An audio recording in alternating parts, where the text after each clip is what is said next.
Welcome into another episode of Vibe Checks, and we have with us today one of the more prominent sluggers on the Rocky Mountain Vibes, Sam Linscott. Sam, thanks for being with us. Thanks for having me. Absolutely, my friend. It's been a lot of fun to watch you this season. It's been a lot of fun to watch this team down the stretch. A little more than a week left in the regular season. How proud of you of how far this team has come throughout this entire season to get to this point? It's been a season of ups and downs. We've had a lot of different players coming in and out of here, but we're still showing up every day and trying to play our best baseball. So, yeah, pretty proud of the team. I always like to start off with something that's brought you joy this week outside of the baseball field. What's brought joy to your life? I don't know. I feel like I'm just surrounded by a lot of good people right now. Like my host mom, a lot of my teammates. I'm making great relationships, so I'm just happy about that. That's really cool to have. You know, the host families are one of the most important things about making the independent baseball experience a good one, right? Yeah, definitely. And if you could evaluate your season to this point, you know, you have had one of the best seasons of your professional career here with the Vibes. This is your third year in the Pioneer League. Are you aware that these baseballs have families? Yeah, honestly, I think the biggest part this year has been I've been able to stay healthy for the most part.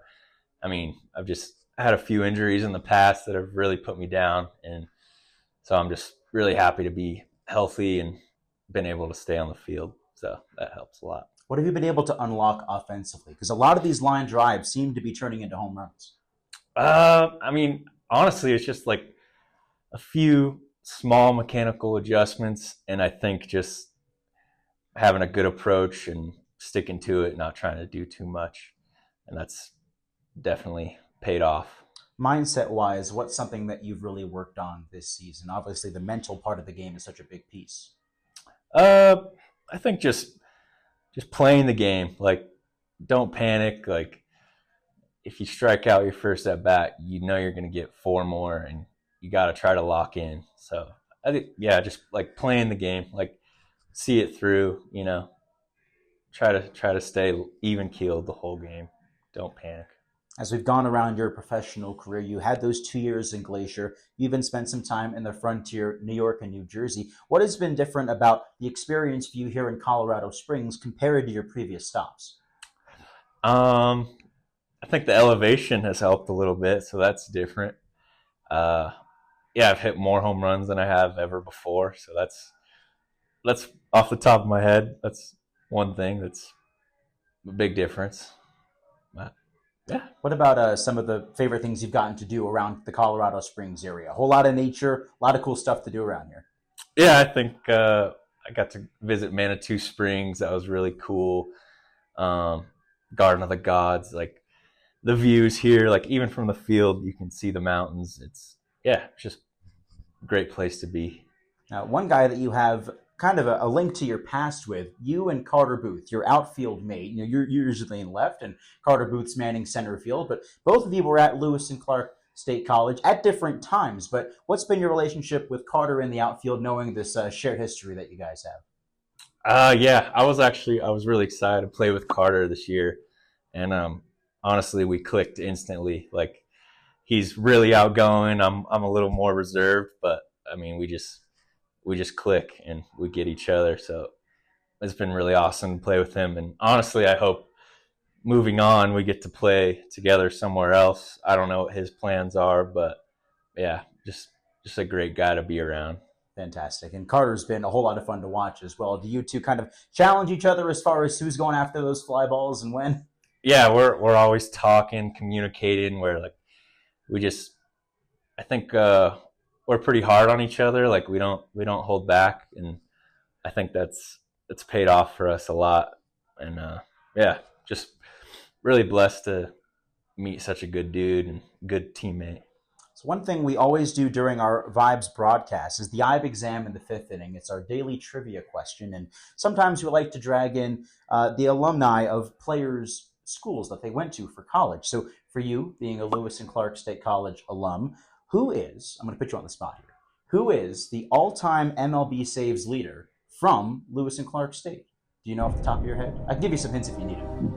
Is it Are you thinking way back LC State, or is it more recent? So this guy played in the majors in the late 90s, 2000s. Ooh. We're talking Giants, we're talking A's, we're talking White Sox and Red Sox. I have to tell you, Garrett Keeper got this one right for his school, Austin Peay. Asked him the all-time home run king, and he nailed it. I know you have it in you. I was going to say Connor Brogdon, but that's way too recent. Last hint. 2004 World Series champion with the Red Sox. Oh, crap. I should know this. No, I got nothing. Okay. It's Keith Folk. Oh, yep. Keith Folk. 191 saves. That's how it happens sometimes. Sorry, I'm a disappointment. It's okay. It's all good. So we've talked about your college years. Let's go back a bit further to your upbringing in baseball and in sports. You grew up in Washington. Kind of tell me about your athletic upbringing a little bit. Yeah, I mean, in Washington, it's a lot of basketball, a lot of soccer. Like, I played pretty much all the sports growing up, and then just kind of later on realized that baseball was kind of gonna be the thing. So, but yeah, I'm big on like letting kids play like all the sports growing up, and then just later on just naturally letting them go into one or the other. How did playing multiple sports growing up kind of shape you into being a better ball player? Yeah, I think just like overall athleticism wise, like you kind of get to know your body and kind of how you move. I think soccer was huge for me, like just the footwork of it. And yeah, later on it was basketball. And I think both of those have really shaped how I've become a decent baseball player. You a Mariners fan growing up? Painfully, yes, yes. Feeling good about this year, but yeah, a lot of painful seasons watching the Mariners, but true to the blue. True to the blue. So says the commercials. Mariners baseball, true to the blue. The famous commercials. I'm a Marlins fan from South Florida, so I kind of get your perennial pain, but you're right, Seattle is having a pretty good year. Did you have any players that you loved on the team growing up? Mariners, I really liked Adrian Beltre, obviously Ichiro. Just a bit outside. Of course. But yeah, probably those two biggest. Is there a guy that you've modeled your game after now that you're in professional baseball? Is there a guy that maybe you have some traits that you try to apply to your game today?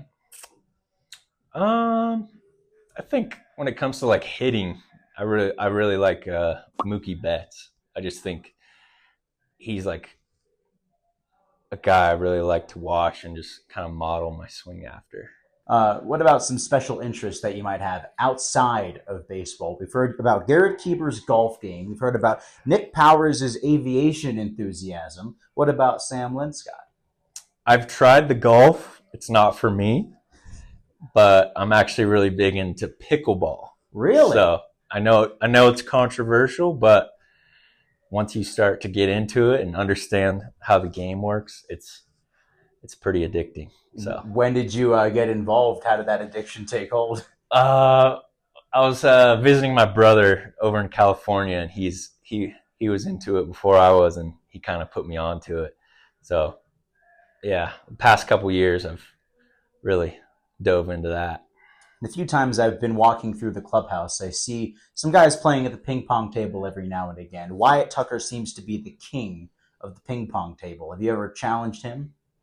Nope, but my locker is right behind the ping pong table, so I'm always retrieving the ball and tossing it back, and that's about as far as I dip my toe into that. So you don't really play that much? Not really, no. But I enjoy the games from the sidelines. Okay, you enjoy being a spectator. Yeah. What about, there is a foosball table in there, kind of in the back corner. It seems kind of unwanted. Are you not aware of the foosball table in your own clubhouse? I've never noticed the foosball table. Are you kidding me? No. Wow, I was going to ask you if anyone ever plays it, but since you don't even know that it exists, wow. Yeah. That's I'll have to go looking for that. I haven't even noticed. That was fun. I think I could take anybody in foosball on this team. I'm not going to lie. foosball's another game. I actually played a little foosball growing up, but not since I've been here. So you've gotten to do your fair share of traveling around the Pioneer League these last couple of years or so, especially this year. You guys have been to Billings and Ogden, Oakland, Yuba Sutter. What are some of your favorite excursions that you've done with the guys while on the road? Favorite excursions? I mean, honestly, just going out to eat with the guys, like good conversation, good food. Like that's about as good as it gets. Like I really enjoy those times. Since you've been around the league so much, do you give them recommendations for some of these road cities? Yeah, like in Billings, I knew a few spots and didn't get to go up and visit Glacier this year, but I know a lot of spots up there that I really enjoyed. But yeah. I like to give players an opportunity during these vibe checks to shout out some of the family members that have been supporting them through the pro ball journey. Are there some people that you'd love to bring up just to shout them out for everything that they've done for you? Oh yeah, my whole family, mom, dad, Josh, and then my grandma. My host mom, Teresa, has been huge. Yeah, I really just appreciate. I have a great support system, and I couldn't be here without them. So, yeah, just really thankful for everything they've sacrificed and done for me over the years. Who's that person, be it a family member or even a coach, who's really set you on the path, molded you into the person that you are today, the person and the players? Is there one or two people you want to single out in particular? I think my older brother Josh, like that's my guy. Like he's kind of my yin yang in a way. Like he tells me what I need to hear, and even if it's not something I want to hear, but I need to hear, he'll let me know. Is he also a ball player? Yeah, he played a little ball back in his day. He's more of a football player, but I think when it comes to like the mindset and kind of how to carry yourself from day to day, he's helped me a lot. So very cool. I appreciate that. That's awesome. What's the biggest challenge that you've had to overcome, either professionally, personally, the last year or so? What's that biggest challenge you've had to overcome? I think just going back to the injuries, like broken hand, shoulder impingement, a lot of hamstring issues. Yeah, just going back to that, I'm really thankful that I've been able to stay healthy this year. So shout out to our training staff, Kat, Madison. Yeah, they a lot of their work goes unnoticed, but we really appreciate them down there. Important to shout out those wonderful individuals. The training staff, it's so important, especially when you get to this point in the season. Everyone's got those aches and pains that kind of stack up towards the end of the year, right? Oh, yeah. Everybody's dealing with something. It's just you don't know what they're dealing with, but everyone's playing through some kind of ailment. So when you think about the rich history of baseball in Colorado Springs, you've had the Sky Sox that used to be here. The history goes back to even the 1800s. I don't know if you're aware, but there is a whole lot of baseball history in the Springs. When you think about now in 2025, you've gotten to play in front of these fans, this community that comes out and supports you night after night. What does that mean to you? I mean, that's really cool. Baseball, like anywhere you go, it's beloved and it's just a great game. And I think it brings a lot of people together from different walks of life. And now we have two teams in Colorado Springs. So the more the merrier. Yes, indeed. The Sky Sox sticking around for a little bit. So yeah. Appreciate the time, by the way. I do have one more little fun game for you. We're debuting the EIBE 5 today, a rapid fire. 5 questions for you, Sam Linscott. Okay. Are you ready? I'm ready. Okay. Dogs or cats? Dogs. Last show that you watched? The Office. Go-to karaoke song?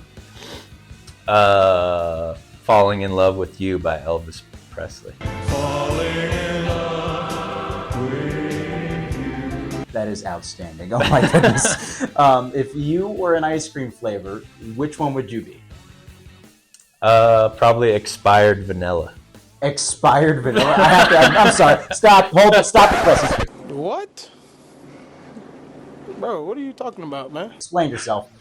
No, that's just a little self-deprecation, but Maybe a rocky road. Maybe a rocky road. Okay, Rocky Road.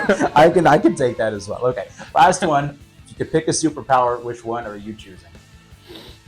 I'd probably just gotta go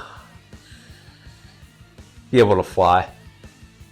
Well, it's got plenty of home runs flying out of Block Tickets Park these days. There you so go. you could say that he's using that superpower already. Sam, before I let you go, any message to the fans here in Colorado Springs before we wrap it up? Just appreciate the support all year, and we still got about a week and a half left, so come on out to the ballpark and have a good time with us. You're not going to want to miss Sam Linscott at the plate and in left field. Sam, thanks so much for doing this. Thank you. Appreciate it.